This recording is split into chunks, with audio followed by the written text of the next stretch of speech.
Police की वर्दी में मौजूद डीएसपी उस्मान हैदर, जो अपनी ही बीवी और बेटी का कातिल निकला, इस शैतान सिफ्त और सफा कातिल ने पुलिस को नए इंकशाफात किए हैं और नए हकायक जो हैं इस केस के सामने आए हैं। ये हकायक और इंकशाफात इस अमर के मुतकाजी हैं कि ना सिर्फ मुआशरा बल्कि पूरा पुलिस डिपार्टमेंट इस हवाले से तहकीक भी करे, सोचे भी, उसके मुख्तलिफ जो मुहर्रकात हैं उस पर भी गौर करे कि इस तरह के वाकयात क्यों रूनुमा हो रहे हैं। पुलिस डिपार्टमेंट के अंदर ऐसे लोग कैसे वर्दी में बैठकर अहम ओहदों पर मौजूद हैं, जो कि बड़ी आसानी से संगीन जराइम भी कर लेते हैं, और फिर जब इन्वेस्टिगेशन का अमल शुरू होता है तो उनके पेटी बंद भाई उन्हें बचाने की कोशिश करते हैं। डीएसपी उस्मान हैदर ने जो पुलिस को इंकशाफात किए हैं, जो हकाइक बताए हैं, उसमें उसका कहना यह है कि उसने ये कत्ल की लर्ज़ाखेज वारदात इसलिए की क्योंकि उसकी बीवी जो थी उससे एक प्लॉट मांग रही थी एक कनाल का। जब वो ये ना कर सका तो उसकी बीवी ने ये धमकी दी कि वो ये प्लॉट हासिल करने के लिए या मजीद पैसा कमाने के लिए उसकी बेटी को भी तवाफ बना देगी, जिस पर उसने मुश्तल होकर ये सारा अमल किया। डीएसपी उस्मान हैदर ने यह भी पुलिस को बताया कि उसने अपनी बीवी से ये कहा कि मैंने ये सारे पैसे जो मेरे पास जमा पूंजी थी, मैंने ये अपने बहन भाइयों की मदद के लिए लगा रखी है या उनके लिए लगाई है, तो अब मेरे पास पैसे मौजूद नहीं है, जिस पर वो नाराज हो गई। नाज़रीन, ज़रूरी नहीं है कि आप डीएसपी के इस बयान को यकीन कर लें। यकीनन इसे गुमराह करने के लिए भी ये बयान जो है डीएसपी का जो है वो आप कह सकते हैं कि उसने ये बयान दिया है। बात यहाँ ये है कि जो हकायक मजीद सामने आए उसमें यह भी नजर आता है कि इस केस के अंदर सिर्फ डीएसपी उस्मान हैदर ही मुलव्विस नहीं है, बल्कि इसमें पुलिस डिपार्टमेंट के और भी अहलकार मुलव्विस हो सकते हैं। जिस गाड़ी में बताया जा रहा है कि डीएसपी ने अपनी बीवी और बेटी को कत्ल किया, उसमें कत्ल करने का जो स्टाइल है वो इस तरह है कि जो पहले बीवी है वो फ्रंट सीट पर मौजूद थी, उसे वहां गोलियां मारी गईं, और बेटी पिछली वाली सीट पर मौजूद थी यानी पीछे मौजूद थी, वहां पर उसे गोलियां मारी गईं। जब उन्हें गोलियां मार के कत्ल किया गया तो उनके खून की वजह से जो दोनों सीटें थी वो खून आलूद हो चुकी थी, लेकिन डीएसपी ने उन पर कवर चढ़वा लिया हुआ था। इन्वेस्टिगेशन पुलिस जो है जिसने इब्तिदा में इसकी तफ्तीश की, वो जानने में और पहचानने में और मुलजिम को जो है गिरफ्तार करने में नाकाम रही। ये सूरत हाल जो है जब सीएम पंजाब मरियम नवाज साहबा के इल्म में आई तो उन्होंने खास तौर पर ये इन्वेस्टिगेशन ज़ीशान रज़ा साहब की ये ड्यूटी लगाई कि इस कत्ल को फौरी तौर पर ट्रेस किया जाए, जिसके बाद उन्होंने एसएसपी मोहम्मद नवीद और एसपी अयाज हुसैन जो है एसपी मॉडल टाउन इन्वेस्टिगेशन, उनकी जिम्मेदारी लगाई कि आप इस केस को ट्रेस करें। और हैरत अंगेज तौर पर ये जो केस जो था काफ़ी दिनों से जो इसे हल नहीं किया जा पा रहा था, आधे घंटे में ट्रेस कर लिया गया।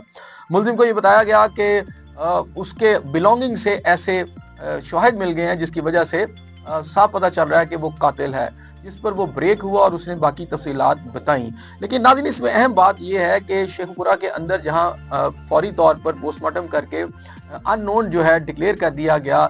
शनाख्त ना हो सकी उसकी बीवी की, इसकी वजह से ये शुकूक व शुबहात मौजूद हैं कि इसमें पुलिस डिपार्टमेंट के और लोग भी यानी शेखपुरा पुलिस के लोग भी इसमें मुलव्विस हैं, क्योंकि आम तरीकाकार ये है कि अगर इस तरह लाश मिलती है तो उसको पोस्टमार्टम के बाद या उस दौरान को 10 से 15 दिन तक रखा जाता है ताकि कोई ना कोई आके उसकी शनाख्त कर ले। ये शनाख्त जो थी वो ना की गई और इसे फौरी तौर पर दफनाने की कोशिश की गई। इस बात की इंडिकेशन है कि शेखपुरा पुलिस में ऐसे लोग जरूर मौजूद हैं जो चाहते थे कि जल्द अज जल्द जो है ये केस जो है ये इसे दबा दिया जाए। दूसरा अहम पहलू इस केस में ये है कि डीएसपी ने ये जानते हुए, चूंकि वो खुद भी डीएसपी था, पुलिस डिपार्टमेंट में था, वो चाहता था कि लाहौर पुलिस से ये केस कहीं और चला जाए, तो उसने अपनी बेटी की जो लाश है वो कान्हा के इलाके में इसलिए फेंकी कि उसको ये लग रहा था कि ये इलाका जो है यहाँ जो हदूद है वो कसूर पुलिस की है, और ताकि अगर कसूर पुलिस में ये केस चला जाता है तो जारी बात है इसकी इन्वेस्टिगेशन बहुत मुश्किल हो जाएगी। अब सवाल यहाँ ये भी पैदा होता है कि अगर उसने अपनी बीवी और बेटी का कत्ल उस गाड़ी में किया तो रास्ते के अंदर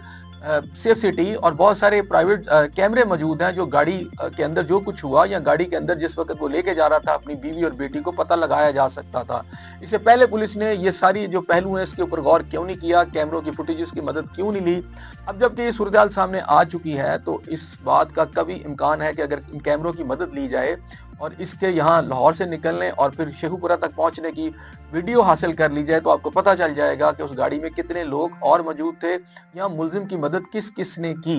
ये अहम सवालात हैं जो ये बता रहे हैं कि मजीद कुछ लोग इसमें शामिल हैं। नाज़रीन, यहाँ ये नुकता बहुत अहम है कि अगर इस केस की तफ्तीश finally SSP investigation Lahore Mohammad Naveed और एसपी मॉडल टाउन अयाज हुसैन साहब जो इन्वेस्टिगेशन के हैं उन तक अगर ना जाती और वो इसकी इन्वेस्टिगेशन ना करते तो क्या ये केस हल हो सकता था?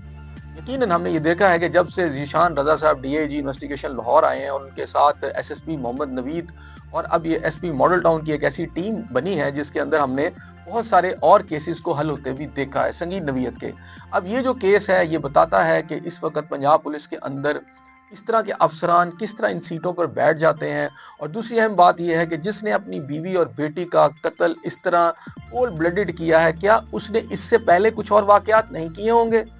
यकीनन इसकी तहकीकात लगानी चाहिए और ज़हनी तौर पर और नफ्सियाती तौर पर और पुलिस एहलकारों के जो बाकी मामूलात हैं उसके ऊपर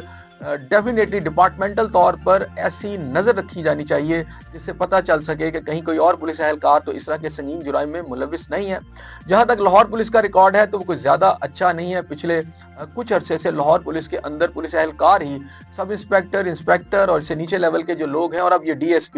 ये संगीन तरीन जुराइम जो है उसमें मुलविस हमें नजर आते हैं। सवाल यहाँ ये भी अहम है कि जब मुलजिम ने अपनी बीवी को फ्रंट सीट पर गोलियां मारी तो उसके बाद उसकी बेटी के पास टाइम था, वो शोर भी मचा सकती थी, वो गाड़ी से निकल कर जा भी सकती थी, ताहम उसको ये मौका नहीं दिया गया और उसको भी गोलियां लगीं।